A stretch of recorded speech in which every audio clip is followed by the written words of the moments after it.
Welcome back, everybody. This is Eric and Chad here with Iraq Veteran 8888, and today we've got another Gun Gripe episode for you. Guys, I hate to say it, but we're going to have quite a few gun gripes coming out. I'm sure in the next 2 years, now that midterms are out of the way, there's going to be some stuff coming down the pipeline. And in Maryland, there's been the first unfortunate issue, and let's just say casualty. Victim, if you will. I mean, I guess it depends on which way you want to look at it. Let's just say the first casualties occurred in Maryland related to red flag laws. So we'd like to take a moment in this video to discuss the dangers of red flag laws.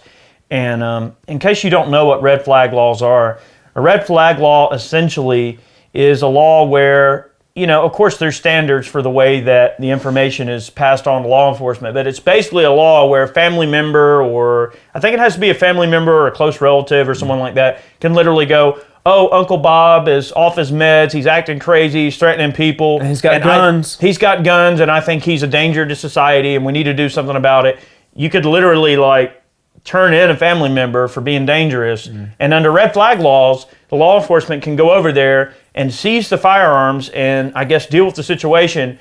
And then, as Trump would say, take the guns first and worry about due process later. Yeah.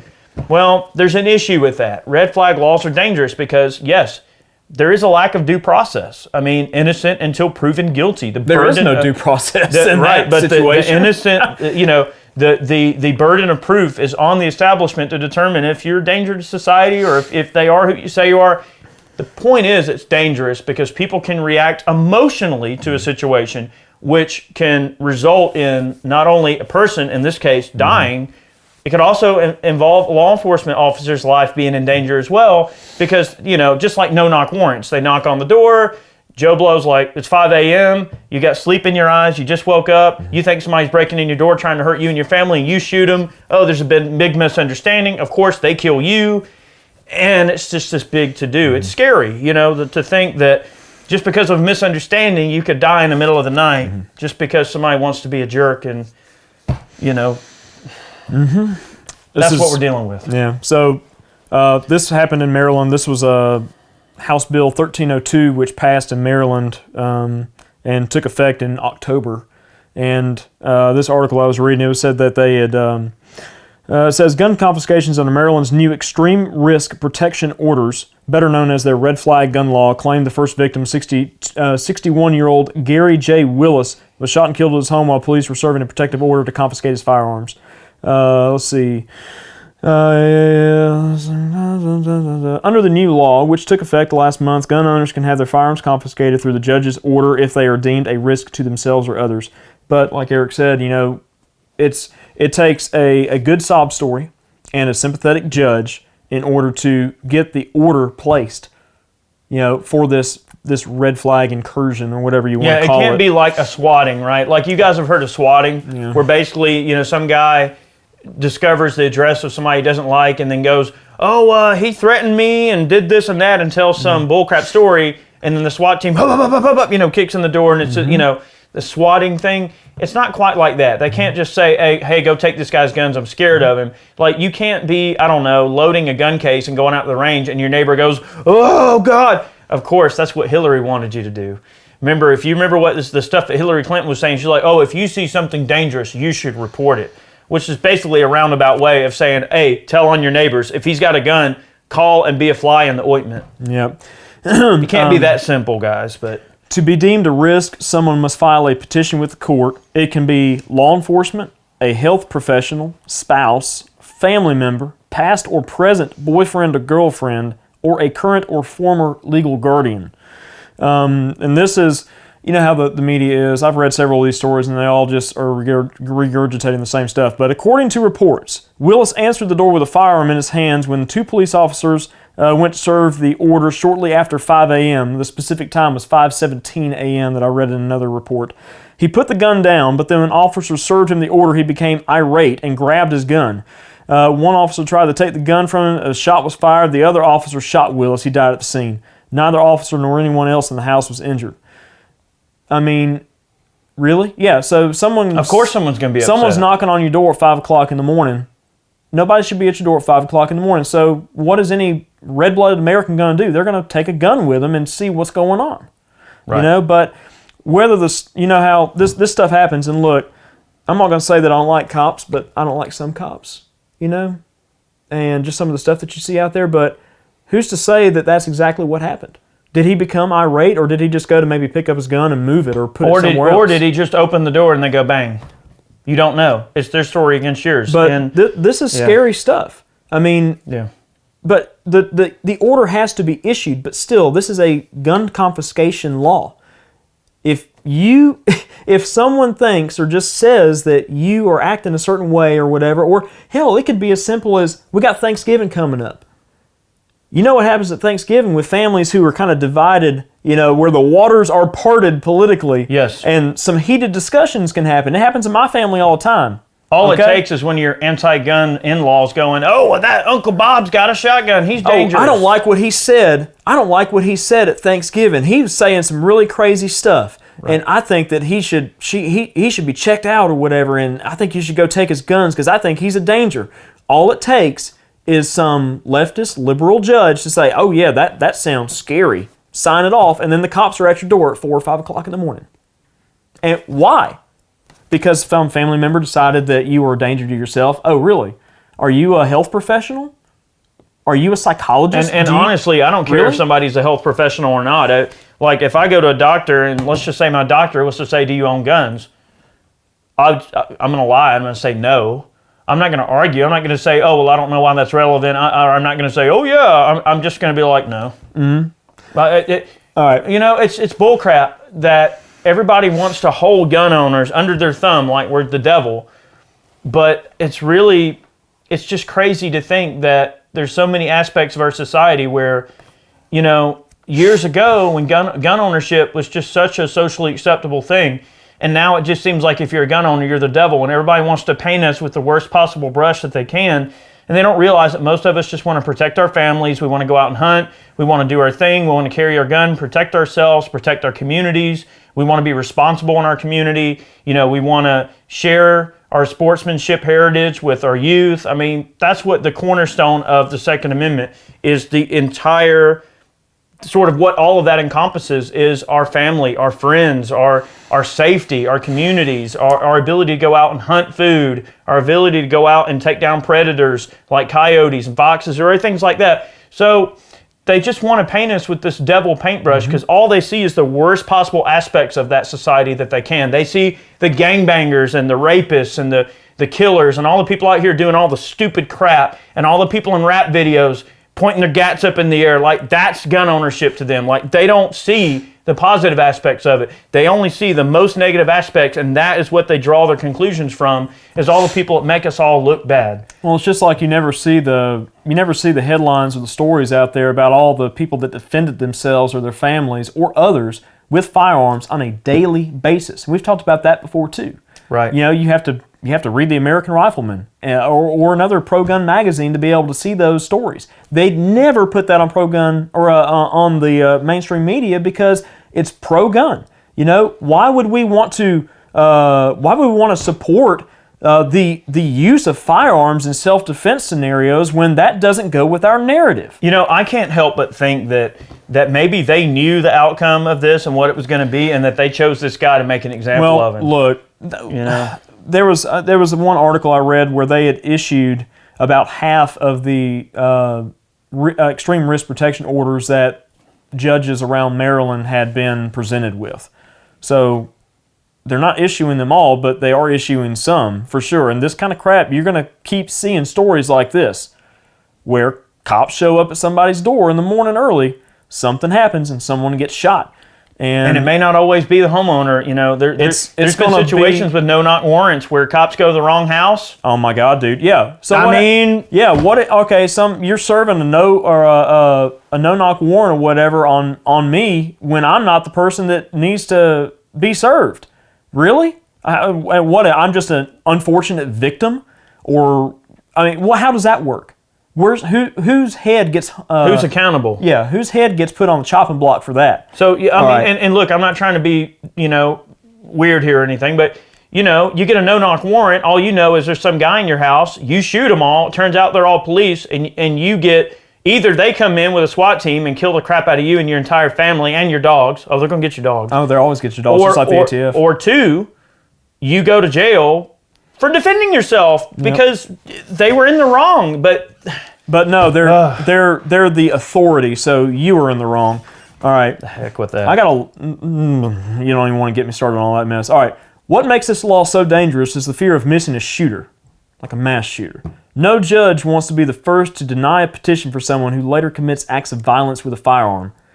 All right, so they're trying to prevent crime. That's a bullcrap way of saying sign off on everyone that comes across the desk. So that's the whole thing. This is all about preventing crime and public safety. Everything is always in the like veil of public safety. That's how this stuff gets put out there. Especially ballot initiatives. They get put out there because it sounds good. Oh, it'll make it safer for the public. Blah blah blah. Really? Yeah. All right. So that's why around half have been granted. If the reason seems compelling, judges are going to side with the petitioner and force the gun owner to sort it out later in court. It's also a decision that's impossible to get wrong. Who's to say that if the guns weren't confiscated, that the owner wouldn't have gone out and harmed themselves or others? Gun violence in general and mass shootings in particular, blah, blah, blah. The Capitol Gazette shooting is what prompted this law. That happened in Maryland. Let's see, yakety yak. The fear of such events put people in a vulnerable frame of mind of accepting such laws for their own protection. Laws like these will not help. A closer examination of shooters in recent years indicate trends of expressed anger, mental illness, isolationist behavior. It seems nearly universal among shooters, especially those who commit premeditated attacks. Unfortunately, these traits are also found in millions of other Americans who would never commit such crimes.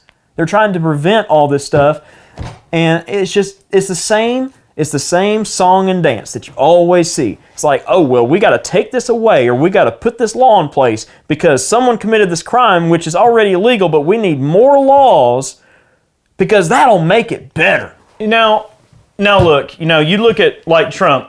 I disagree with Trump's statement. When Trump said, oh, well, we'll take the guns first and we'll worry about due process later. Oh, absolutely. Okay, I disagree with that statement. However, and I'm not trying to say I agree with the statement by saying this, there's some things about it that tick me off too, okay? If somebody showed up at my house, would I go out guns blazing?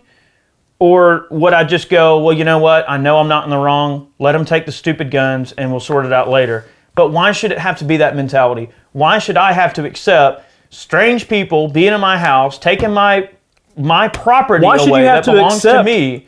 Why should you have to accept an unconstitutional law? It's just not something I'm willing to accept that. But what I'm saying is, there's part of me, and I go through this process in my head where I'm thinking, okay, you think, all right, it can never happen to you, it can never happen to you. Well, there's multiple personalities getting to you? No, but you think... you think it can never happen to you. Well, then you start thinking, all right, what if it did happen to you? Yeah. And like this process went through my head. I'm thinking, what if it did happen to me? What would happen? I mean, so they're going to be like, holy crap, you're going to need a van or whatever, with a trailer for one. But then two, the thing is, and look, I know this may not matter to anybody, and this is probably just a completely moot point that doesn't matter at all in this situation. But here I am thinking, I got like, really, really collectible guns. They're going to throw them in a barrel. And, they're going to chunk them suckers in a dang barrel. They're going to get scratched up and rusted to heck and back. And, they're not going to treat your crap with any kind of respect or nothing like that. And here I am thinking, man, how mad would I be to go to court and know that I got it sorted out, but then get my guns back and they're covered in red fingerprints where they just threw them in barrels, scratches all up and down the sides of the stocks, sights missing off of them because the cops are going to be like, ooh, an ACOG with a quick release. They're going to take your crap. They're not going to treat your stuff with no respect or anything. Do you think that the person cataloging all that stuff is going to be 100% correct? They don't give a crap. In cataloging all that stuff, you're going to be missing guns and you're going to be fighting with the police for years. You're going to be missing guns. You're going to be missing optics and accessories. You're going to have scratches and rust and bullcrap all over your guns. There are people that have had guns confiscated for stupid reasons that have been trying to get them back for years. I know one person who's had a gun missing in police evidence locally for 10 years. Right. Really? Yeah. Really? So see, that's the scary thing about it. It's, there's always going to be different sides to that argument. Well, the argument of, well, I have nothing to hide. If I'm a law-abiding person. I'm not a threat to anybody. I don't intend anybody any harm. This is a giant misunderstanding. And look, I'll come quietly. You just do what you need to do. Take the guns, and we'll sort it out later.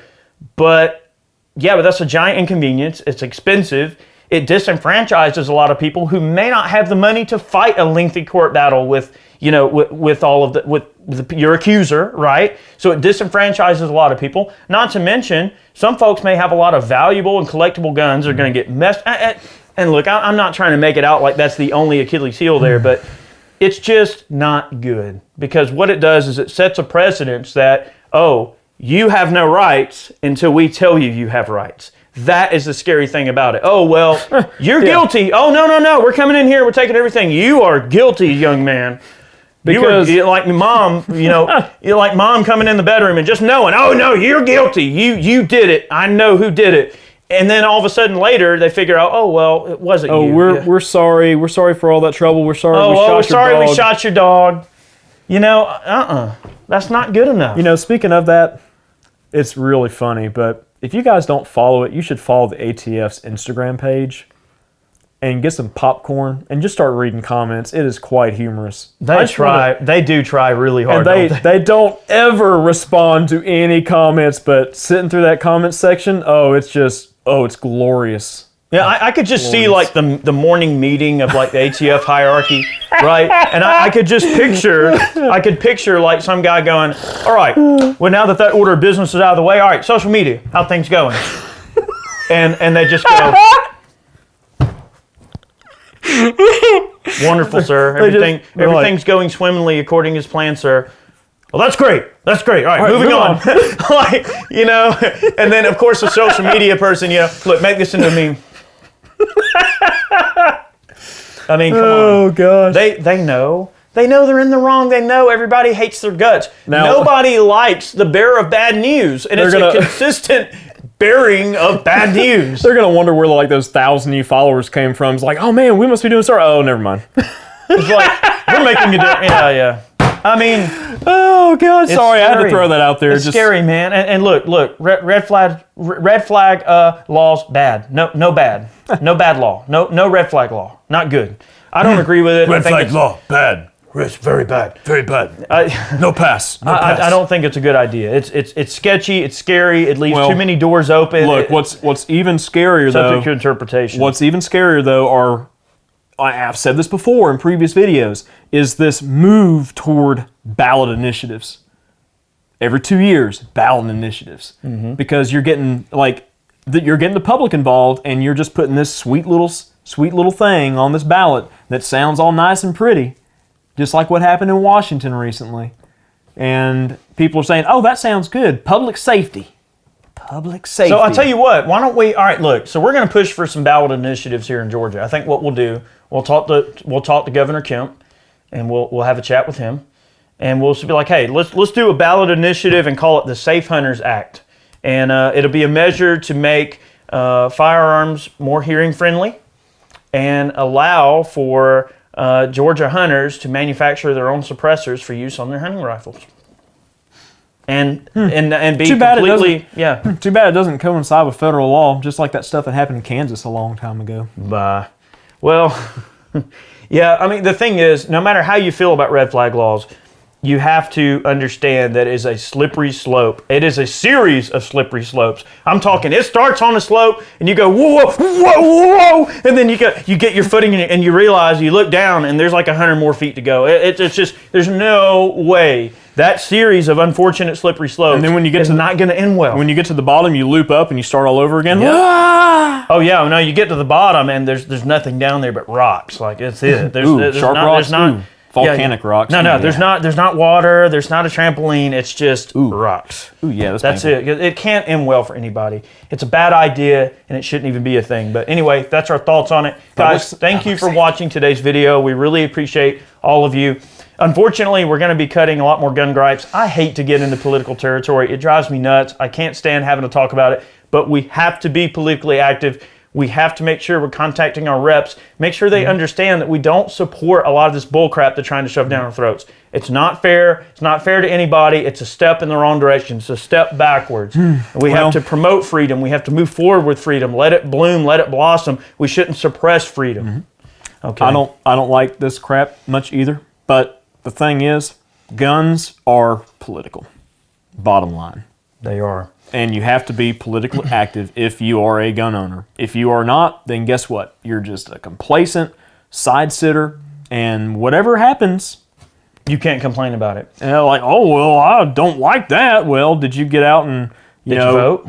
Were you an advocate against this for the 2 years that it's been blah blah blah? No. Well, oh well. Or were you somebody who's predominant in the social media world in the 2A community and you didn't do anything about it? That's another gripe in itself. That's a gripe in itself, is the people that have these large gun channels and they don't fight, man. They don't take it to anybody. It's just an entertainment thing for them, and they just do not care about whether or not you have what you have, as long as they have what they have, and they're just completely okay with coasting along on the backs of the Second Amendment and making a living using the Second Amendment, but not fighting for the Second Amendment. And those people are harmed too, and we have to just be careful of that. Guys, thank you for watching today's video. We really, really appreciate it. Special thanks to all of our Man-Can supporters. If you guys subscribe to or purchase Man-Cans, thank you very much for your support. It means a lot to us. Also, our Patreon supporters, thank you very much for donating. All the funds that we earn from merchandise sales, apparel, anything we sell on the website, if you go to www.iraqveteran8888.com, check out all of our sale items, our apparel, anything you buy on the website, including Man-Cans, all goes back to supporting the channel. Guys, if you love the channel and you love these videos, consider donating a few bucks on Patreon or purchasing a product to help support our efforts. That's the most direct way that you can support our channel. So if you love our channel and you want to help, that's how you can help. Thank you very much. Thanks for watching. Many more videos on the way. We'll see you next time. See you guys.